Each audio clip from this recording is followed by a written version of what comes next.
اعوذ باللہ من الشیطان الرجیم، میں پناہ مانگتی ہوں اللہ کی شیطان مردود سے۔ بسم اللہ الرحمن الرحیم، شروع اللہ کے نام سے جو بڑا مہربان نہایت رحم کرنے والا ہے۔ وَإِذْ يَرْفَعُ إِبْرَاهِيمُ الْقَوَاعِدَ مِنَ الْبَيْتِ وَإِسْمَاعِيلُ رَبَّنَا تَقَبَّلْ مِنَّا إِنَّكَ أَنْتَ السَّمِيعُ الْعَلِيمُ۔ اور یاد کرو ابراہیم علیہ السلام اور اسماعیل علیہ السلام کو جب اس گھر کی دیواریں اٹھا رہے تھے، کون سا گھر؟ خانہ کعبہ، تو دعا کرتے جاتے تھے، اے ہمارے رب ہم سے یہ خدمت قبول فرما لے، تو سب کی سننے اور سب کچھ جاننے والا ہے۔ دیکھیں کتنا عظیم کام کر رہے تھے، اللہ کے حکم سے کر رہے تھے، اللہ کا گھر بنا رہے تھے، لیکن پھر بھی فکر کیا تھی کہ اللہ تو قبول کر لے، تو اسے ہمارے حق میں حجت بنا، اور مسلسل یہ اللہ سے دعائیں کر رہے تھے۔ پھر آگے کیا دعا کرتے ہیں؟ ربنا وجعلنا مسلمین لک ومن ذریتنا امۃ مسلمۃ لک وارنا مناسکنا وتب علینا انک انت التواب الرحیم۔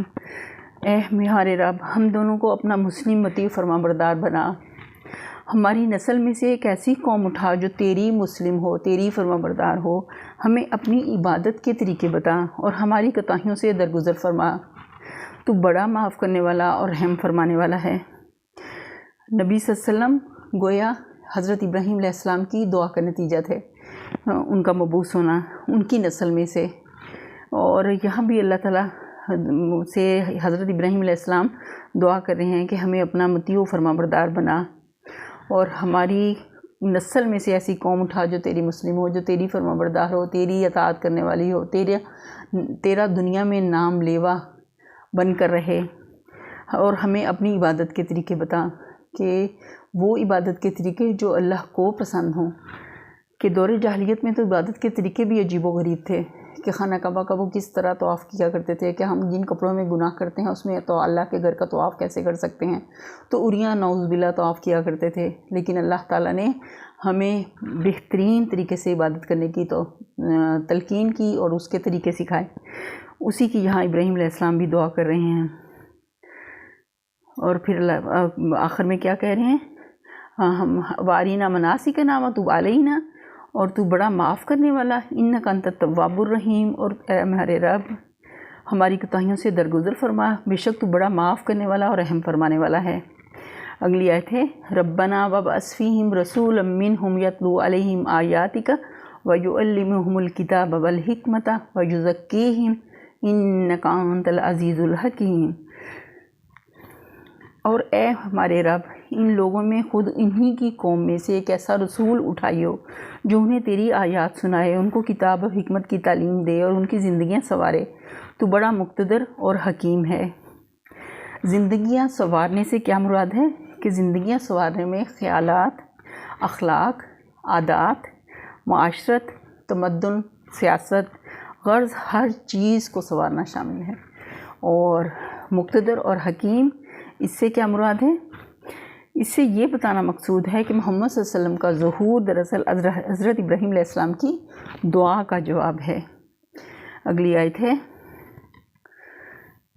وَمَن يَرْغَبُ عَن مِّلَّةِ إِبْرَاهِيمَ إِلَّا مَن سَفِهَ نَفْسَهُ وَلَقَدِ اصْطَفَيْنَاهُ فِي الدُّنْيَا وَإِنَّهُ فِي الْآخِرَةِ لَمِنَ الصَّالِحِينَ۔ اب کون ہے جو ابراہیم کے طریقے سے نفرت کرے، جس نے خود اپنے آپ کو حماقت و جہالت میں مبتلا کر لیا ہو؟ اس کے سوا کون یہ حرکت کر سکتا ہے؟ ابراہیم تو وہ شخص ہے کہ جس کو ہم نے دنیا میں اپنے کام کے لیے چن لیا تھا، اور آخرت میں اس کا شمار صالحین میں ہوگا۔ ابراہیم علیہ السلام کو اللہ تعالیٰ نے اپنے دین کی خدمت کے لیے چنا، اور ان کے طریقے کو، ان کا کیا طریقہ تھا؟ اللہ کی رضا کا طریقہ تھا۔ انہوں نے اپنے آپ کو اللہ کی رضا پہ جما لیا تھا۔ پوری دنیا میں وہ توحید کا پرچار کرتے رہے، تو پوری زندگی انہوں نے اللہ کی وحدانیت بیان کی، حالانکہ ان کا خود جو باپ تھا وہ بت پرست تھا، اور انہوں نے ان کی بھی مخالفت کی، اور انہیں راہ ہدایت کی طرف، اللہ کی طرف بلایا، اور انہیں تلقین بھی کی، نصیحت بھی کی کہ جو کچھ میں جانتا ہوں وہ آپ نہیں جانتے، لیکن بس ان کی قسمت میں ہدایت نہیں تھی۔ کہ جیسے دنیا میں اللہ نے ہمیں بے شمار نعمتیں دیں، لیکن ہدایت ایسی نعمت ہے کہ جب تک کسی دل میں تڑپ اور طلب نہ ہو، چاہت نہ ہو، وہ دی نہیں جاتی۔ تو اللہ تو ہمارے ایسے بے حس دل سے ہم تیری پناہ چاہتے ہیں۔ اگلی آیت ہے اذ قال لہ ربہ اسلم قال اسلمت لرب العالمین۔ اس کا حال یہ تھا کہ جب اس کے رب نے اس سے کہا مسلم ہو جا، تو اس نے فوراً کہا میں کائنات کے مالک کائنات کا مسلم ہو گیا۔ مسلم جو اللہ کے آگے سر اطاعت خم کر دے، اللہ ہی کو اپنا آقا حاکم معبود مان لے، جو اپنے آپ کو بالکلیاں اللہ کے سپرد کر دے اور اس ہدایت کے مطابق دنیا میں زندگی بسر کرے جو اللہ کی طرف سے آئی ہو۔ اس عقیدے اور اس طرز عمل کا نام اسلام ہے۔ یہی تمام انبیاء کا دین ہے جو ابتدائے آفرینش سے دنیا کے مختلف ملکوں اور قوموں میں آئے۔ اگلی آیت ہے وَوَصَّىٰ بِهَا إِبْرَاهِيمُ بَنِيهِ وَيَعْقُوبُ یا بنی ان اللہ اصطفیٰ لکم الدین فلا تموتن الا وانتم مسلمون۔ اسی طریقے پر چلنے کی ہدایت اس نے اپنی اولاد کو کی تھی اور اسی کی وصیت یعقوب اپنی اولاد کو کر گیا۔ اس نے کہا تھا کہ اے میرے بچوں، اللہ نے تمہارے لیے یہی دین پسند کیا ہے، لہٰذا مرتے دم تک مسلم ہی رہنا۔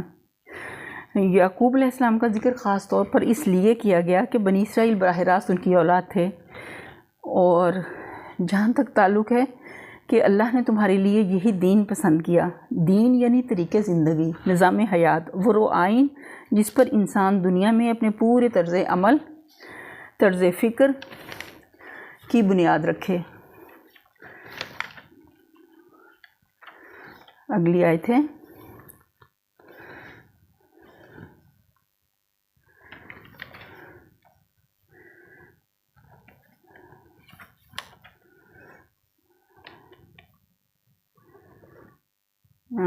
ام کنتم شہداء اذ حضر،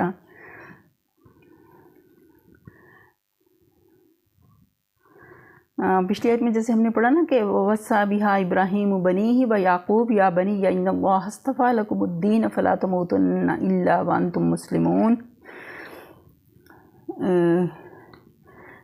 کہ یعقوب بھی اسی بات کی اپنی اولاد کو وصیت کر گیا۔ اس نے کہا تھا کہ میرے بچوں، اللہ نے تمہارے لیے دین پسند کیا ہے، لہٰذا مرتے دم تک مسلم رہنا۔ اگلی آیت میں ہم دیکھتے ہیں ام کنتم شہداء اذ حضر یعقوب الموت اذ قال لبنیہ ما تعبدون من بعدی قالوا نعبد الہک و الہ آبائک ابراہیم و اسماعیل و اسحاق الہا واحدا ونحن لہ مسلمون۔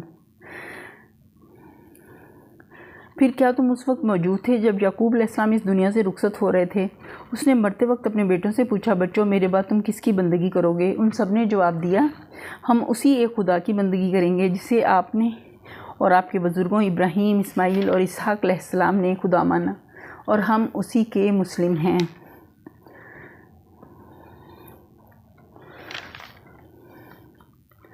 بائبل میں حضرت یعقوب کی وفات کا بڑی تفصیل سے لکھا گیا ہے، مگر حیرت ہے کہ اس وصیت کا کوئی ذکر نہیں ہے۔ البتہ تلمود میں جو مفصل وصیت درج ہے، اس کا مضمون قرآن کے بیان سے بہت مشابہ ہے۔ اس میں حضرت یعقوب کے یہ الفاظ ملتے ہیں، خداوند اپنے خدا کی بندگی کرتے رہنا، تو وہ تمہیں اسی طرح تمام آفات سے بچائے گا جس طرح اس نے تمہارے آباء و اجداد کو بچاتا رہا۔ اپنے بچوں کو اللہ سے محبت کرنے اور اس کے احکام بجا لانے کی تعلیم دینا، تاکہ ان کی مہلت زندگی دراز ہو، مطلب زندگی میں برکت ہو، کیونکہ خدا ان لوگوں کی حفاظت کرتا ہے جو حق کے ساتھ کام کرتے ہیں اور اس کی راہوں پر ٹھیک ٹھیک چلتے ہیں۔ جواب میں ان کے لڑکوں نے کہا کہ جو کچھ آپ نے ہدایت فرمائی ہے ہم اس کے مطابق عمل کریں گے، خدا ہمارے ساتھ ہو۔ تب یعقوب نے کہا اگر تم خدا کی سیدھی راہ سے دائیں یا بائیں نہ مڑو گے تو خدا ضرور تمہارے ساتھ رہے گا۔ اگلی آیت ہے تلک امۃ قد خلت لہا ما کسبت ولکم ما کسبتم ولا تسألون عما کانوا یعملون۔ وہ کچھ لوگ تھے جو گزر گئے، جو کچھ انہوں نے کمایا وہ ان کے لیے تھا، اور جو کچھ تم کماؤ گے وہ تمہارے لیے ہے، تم سے یہ نہ پوچھا جائے گا کہ وہ کیا کرتے تھے۔ یعنی اگرچہ تم ان کی اولاد سے ہی، مگر حقیقت میں تمہیں ان سے کوئی واسطہ نہیں، ان کا نام لینے کا تمہیں کیا حق ہے جبکہ تم ان کے طریقے سے پھر گئے۔ اللہ کے ہاں تم سے یہ نہیں پوچھا جائے گا کہ تمہارے رب باپ دادا کیا کرتے تھے، بلکہ یہ پوچھا جائے گا کہ خود تم کیا کرتے رہے۔ اگلی آیت ہے اور یہ جو فرمایا نا کہ جو انہوں نے کمایا وہ ان کے لیے، جو کچھ تم کماؤ گے وہ تمہارے لیے ہے، یہ قرآن کا خاص انداز بیاں ہے۔ ہم جس چیز کو فعل یا عمل کہتے ہیں، قرآن اپنی زبان میں اس کو کسب یا کمائی سے کہتا ہے۔ ہمارا ہر عمل اپنا ایک اچھا یا برا نتیجہ رکھتا ہے، جو اللہ کی خوشنودی یا ناراضگی کی صورت میں ظاہر ہو وہی نتیجہ ہماری کمائی ہے۔ چونکہ قرآن کی نگاہ میں اصل اہمیت اس نتیجے کی ہے، اسی لیے وہ اکثر ہمارے کاموں کو عمل و فعل کے الفاظ سے تعبیر کرنے کے بجائے کسب کے لفظ سے تعبیر کرتا ہے۔ وَقَالُوا كُونُوا هُودًا أَوْ نَصَارَىٰ تَهْتَدُوا قُلْ بَلْ مِلَّةَ إِبْرَاهِيمَ حَنِيفًا وَمَا كَانَ مِنَ الْمُشْرِكِينَ۔ یہودی کہتے ہیں یہودی ہو تو راہ راست پاؤ گے، عیسائی کہتے ہیں عیسائی ہو تو ہدایت ملے گی۔ ان سے کہو نہیں، بلکہ تم سب کو چھوڑ کر ابراہیم کا طریقہ، اور ابراہیم مشرکوں میں سے نہ تھے۔ اس جواب کی لطافت سمجھنے کے لیے دو باتیں نگاہ میں رکھیے۔ ایک یہ کہ یہودیت اور عیسائیت دونوں بات کی پیداوار ہیں۔ یہودی اپنے اسلام اور اپنی مذہبی خصوصیات اور رسوم و قواعد کے ساتھ 3-4 صدی قبل مسیح پیدا ہوئی، اور عیسائیت جن عقائد اور مخصوص مذہبی تصورات کے مجموعے کا نام ہے، وہ تو حضرت مسیح کے بھی ایک مدت بعد وجود میں آئی۔ اب سوال یہ خود بخود پیدا ہوتا ہے کہ اگر آدمی کے برسر ہدایت ہونے کا مدار یہودیت یا عیسائیت اختیار کرنے پر ہی ہے، تو حضرت ابراہیم اور دوسرے انبیاء اور نیک لوگ جو ان مذہبوں کی پیدائش سے صدیوں پہلے پیدا ہوئے تھے اور جن کو خود یہودی اور عیسائی بھی ہدایت یافتہ مانتے ہیں، وہ آخر کس چیز سے ہدایت پاتے تھے؟ ظاہر ہے کہ وہ یہودیت اور عیسائیت نہ تھی۔ لہٰذا یہ بات آپ سے آپ واضح ہو گئی کہ انسان کے ہدایت یافتہ ہونے کا مدار ان مذہبی خصوصیات پر نہیں ہے جن کی وجہ سے یہ یہودی اور عیسائی وغیرہ مختلف فرقے بنے ہیں، بلکہ دراصل اس کا مدار اس عالمگیر صراط مستقیم کے اختیار کرنے پر ہے جس سے ہر زمانے میں انسان ہدایت پاتے رہے ہیں۔ اگلی آیت ہے قُولُوا آمَنَّا بِاللَّهِ وَمَا أُنزِلَ إِلَيْنَا وَمَا أُنزِلَ إِلَىٰ إِبْرَاهِيمَ وَإِسْمَاعِيلَ وَإِسْحَاقَ وَيَعْقُوبَ وَالْأَسْبَاطِ وَمَا أُوتِيَ مُوسَىٰ وَعِيسَىٰ وَمَا أُوتِيَ النَّبِيُّونَ مِن رَّبِّهِمْ لَا نُفَرِّقُ بَيْنَ أَحَدٍ مِّنْهُمْ وَنَحْنُ لَهُ مُسْلِمُونَ۔ دوسرے یہ کہ یہودی پچھلی آیت میں جیسے واضح کی گئی بات کو کہ یہودی و نصارہ کی اپنی مقدس کتابیں اس بات پر گواہ ہیں کہ حضرت ابراہیم ایک اللہ کے سوا کسی دوسرے کی پرستش نہ کرتے تھے، وہ اللہ صرف اور صرف اللہ کی بندگی اور اطاعت کے قائل تھے۔ ان کا مشن ہی یہ تھا کہ خدائی صفات و خصوصیات میں اللہ کے ساتھ کسی کو شریک نہ ٹھہرایا جائے۔ لہٰذا یہ بالکل ظاہر ہے کہ یہودیت اور نصرانیت دونوں اس راہ راستے منحرف ہو گئی ہیں جس پر حضرت ابراہیم چلتے تھے، کیونکہ ان دونوں میں شرک کی آمیزش ہو گئی تھی۔ ابھی جو ہم نے آیت پڑھی،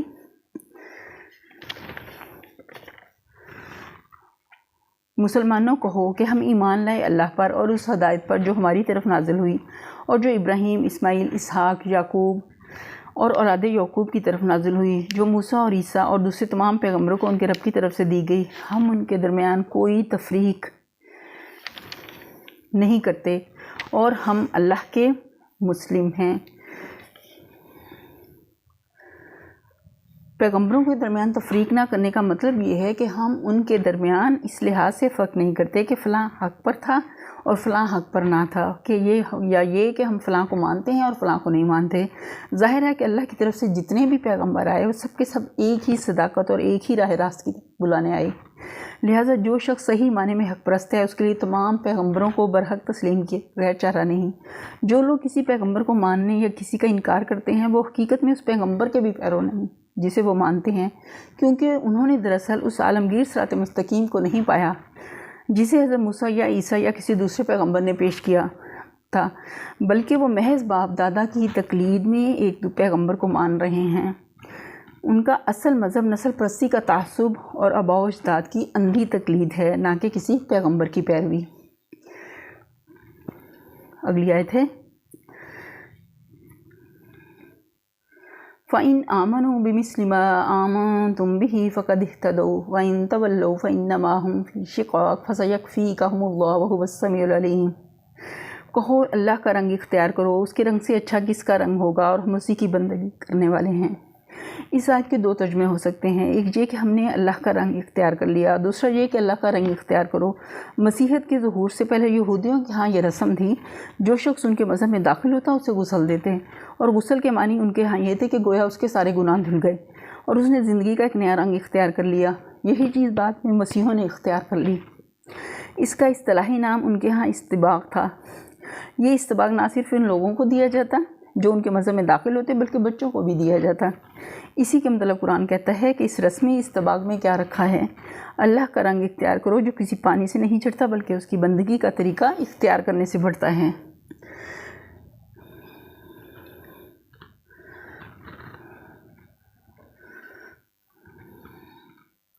اگلی آیت ہے قُلْ أَتُحَاجُّونَنَا فِي اللَّهِ وَهُوَ رَبُّنَا وَرَبُّكُمْ وَلَنَا أَعْمَالُنَا وَلَكُمْ أَعْمَالُكُمْ وَنَحْنُ لَهُ مُخْلِصُونَ۔ اے نبی ان سے کہو کیا تم اللہ کے بارے میں ہم سے جھگڑتے ہو، حالانکہ وہی ہمارا رب بھی ہے اور تمہارا رب بھی، ہمارے اعمال ہمارے لیے، تمہارے اعمال تمہارے لیے، ہم اللہ ہی کے لیے اپنی بندگی کو خالص کر چکے ہیں۔ یعنی ہم یہی تو کہتے ہیں کہ اللہ ہم سب کا رب ہے اور اسی کی فرما برداری ہونی چاہیے۔ کیا یہ بھی کوئی ایسی بات ہے کہ اس پر تم ہم سے جھگڑو؟ جھگڑے کا اگر کوئی موقع ہے بھی تو وہ ہمارے لیے ہے، نہ کہ تمہارے لیے، کیونکہ اللہ کے سوا دوسروں کو بندگی کا مستحق تم ٹھہرا رہے ہو، نہ کہ ہم۔ اتحاجوننا فی اللہ کا ایک ترجمہ یہ بھی ہو سکتا ہے کہ کیا تمہارا جھگڑا ہمارے ساتھ فی سبیل اللہ ہے۔ اس صورت میں مطلب یہ ہوگا کہ اگر واقعی تمہارا جھگڑا نفسانی نہیں ہے بلکہ اللہ واسطے کا ہے تو یہ بڑی آسانی سے طے ہو سکتا ہے۔ آگے ہے یعنی تم اپنے اعمال کے ذمہ دار ہو، ہم اپنے اعمال کے۔ تم نے اگر اپنی بندگی کو تقسیم کر رکھا ہے اور اللہ کے ساتھ دوسروں کو بھی خدائی میں شریک ٹھہرا کر ان کی پرستش اور اطاعت بچا لاتے ہو تو تمہیں ایسا کرنے کا اختیار ہے، اس کا انجام خود دیکھ لو گے۔ ہم تمہیں زبردستی سے روکنا نہیں چاہتے، لیکن ہم نے اپنی بندگی، اطاعت اور پرستش کو بالکل اللہ کے لیے خالص کر دیا۔ اگر تم تسلیم کر لو کہ ہمیں بھی ایسا کرنے کا اختیار ہے تو خواہ مخواہ کا یہ جھگڑا آپ ہی آپ ختم ہو جائے۔ ام تقولون ان ابراہیم و اسماعیل و اسحاق و یعقوب والاسباط کانوا ہودا او نصارا قل اانتم اعلم ام اللہ ومن اظلم ممن قتم شہادۃ عنده من اللہ وما اللہ بغافل عما تعملون۔